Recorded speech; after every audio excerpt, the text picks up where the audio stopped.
Don't make this mistake when teaching your puppy how to sit. I see this all the time with my puppy clients. They say, oh, my puppy knows how to sit. And they go sit, and the puppy sits, and then it bounces right back up. But that's not sit. Sit means sit. So why that happens is many people, they get their puppy to sit, and then they reward them out here, and they let the puppy stand up to get the reward. And what they did is they just rewarded the puppy for standing up rather than sitting. So instead you want to do this. Sit. Yes. Yes. Yes. Break. Good job. So what you're doing is you're rapid firing them treats, and you're rewarding them for holding the sitting position until you release them. It's called teaching sit with an implied stay. Try it out.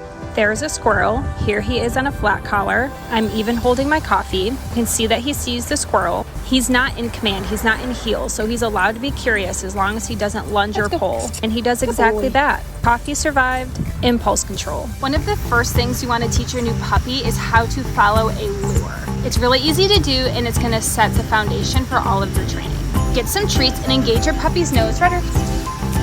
And when the puppy reaches the treat, you're just gonna say yes and give them the treat. Yes. And in the beginning, keep the distance short so it's fun and they stay engaged. Yes. As they pick up on the game that they're supposed to follow the food until they hear yes, you can extend the duration and the complication of the lure.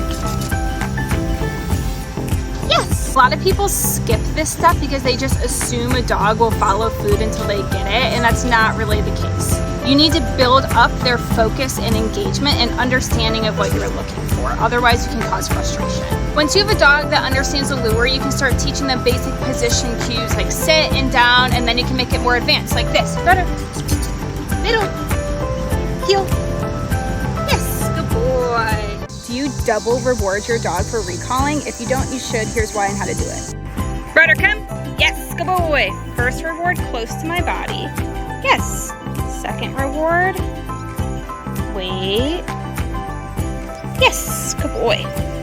Essentially what you're doing is you're rewarding the dog for recalling to you, but then you're also rewarding the dog for staying with you. The dogs that recall get their food and then bounce right back. Well, that's not a recall. In the beginning phases, I would give your dogs multiple treats for staying with you. And they should have a long line on them, so if they return and then try to bolt, you can interrupt them. And then as you phase out the food rewards, you can also randomize how many rewards they get for staying with you. Also practice recalling your dog, grabbing its collar, giving it food, and then letting the collar go and giving it food, rewarding for staying with you. That's how you prevent getting a dog that recalls, but then as soon as you go to grab it or leash it, it bolts. Stop teaching your puppies how to shake and roll over. Teach them their name as a command, duh. This is a dog with very little to no name recognition. Clyde. Clyde. Nothing. This is a dog with highly conditioned name recognition. Rudder.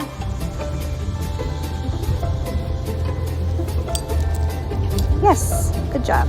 Name as a command. Name as a command.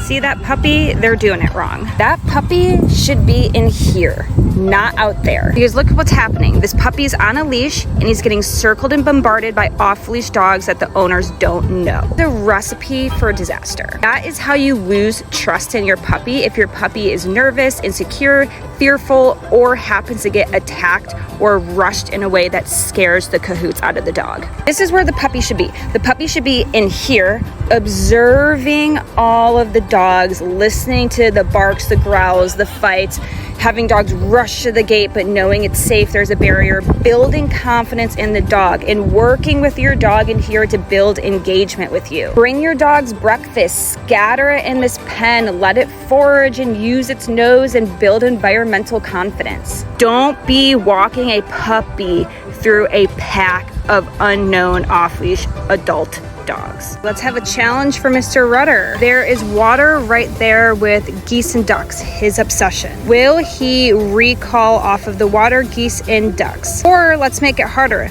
Let's make him stay, not recall. So we're gonna take him out of motion and have him stop, which is more challenging. And we have a guest judge today, Mr. Clyde.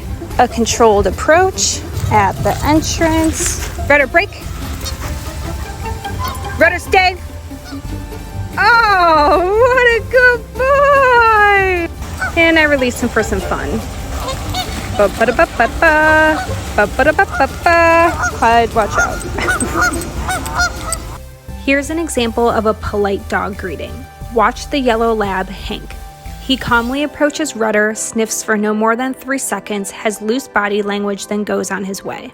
Hank was actually one of my puppy clients. He has never been inside a dog park, has never greeted dogs on leash, and has always been rewarded for handler engagement. You can see him here, now 7 months old, off leash, still offering that same engagement and still getting rewarded for it. Because he was raised in this way, dogs aren't really a big deal to Hank. However, if he was rude in his greeting, I would have used my body to move him out of the way, or because of his training, he would have been recalled or disengaged and put in a down like he was here. Here's my dog Rudder greeting a dog. I let him sniff for 3 seconds, then call him off. How did I do this? Well, we practice it.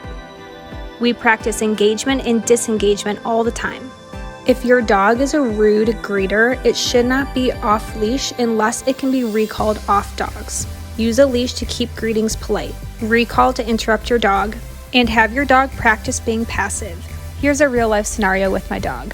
Watch, then I'll give you the details.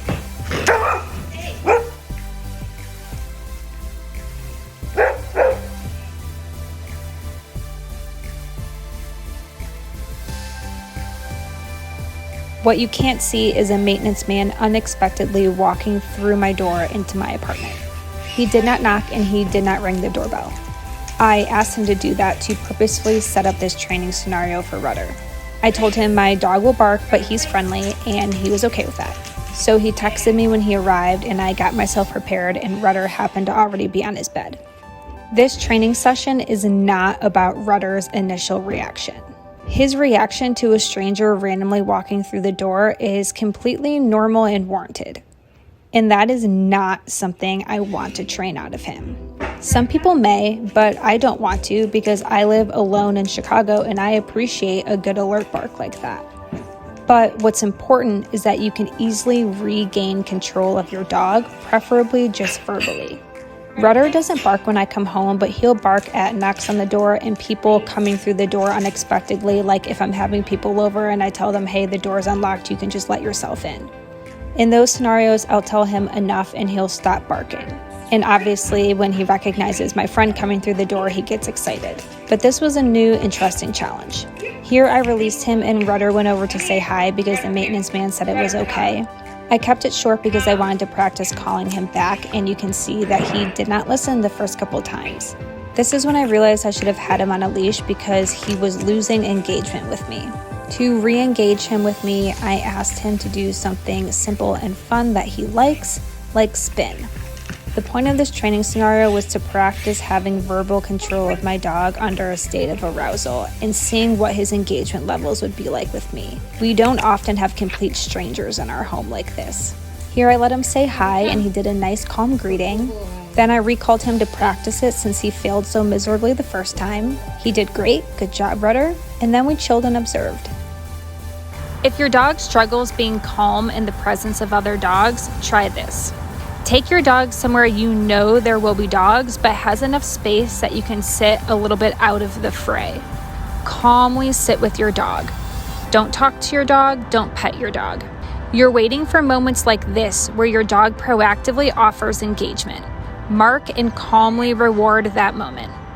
Be sure to keep a loose leash to avoid creating tension or frustration. And be consistent marking and rewarding any proactive engagement. Build up from there. Tango, kennel.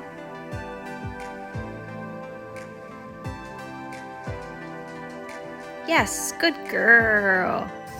Great job, Tango. This is how to teach your dog the place command, part 1. You're gonna need some treats, a leash, and the surface you're gonna use for place. I like using an elevated pet bed like this one from VHO to start because it creates a very obvious boundary for the dog. Start by luring your dog onto the bed.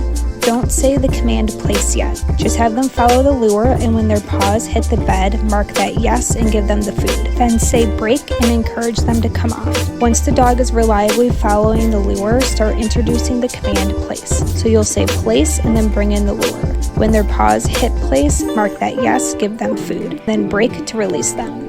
Then start slowly fading the lure. This step is for connecting the command place to the movement you had previously taught them. Know the dog has made the connection when you see place and you start to see them take forward motion toward the bed. Remember to give them multiple treats for holding the position on the bed before break. This is part 2 of teaching your dog the place command. And there's a giveaway at the end. Once your dog is consistently going to place without a lure or leash guidance, you can start to drop the leash and stand still as you send them to place. Keep the leash on the dog in case they break place so you can mark that no and return them to place. Reward them for holding the position before releasing them. The next step is all about adding distance and duration. So start sending your dog to place from greater distances. You still want to be sure to mark them when they land on place and reward them. A good way to prove that they understand the boundaries of place is by asking the dog to do other commands while in place. So you can see Rudder does all of his commands while staying in place.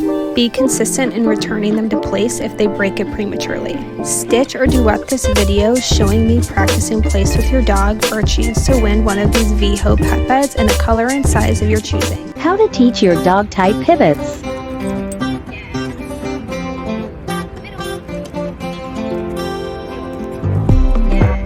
I will show you teaching him the other side. Step 1. Introduce the body mechanics with luring.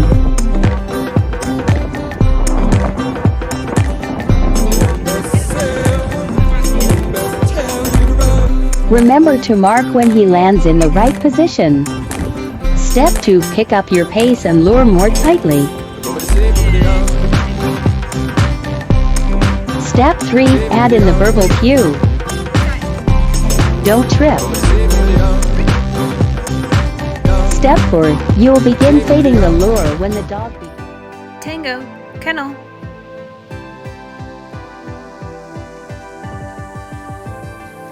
Yes, when the dog begins responding off the verbal cue.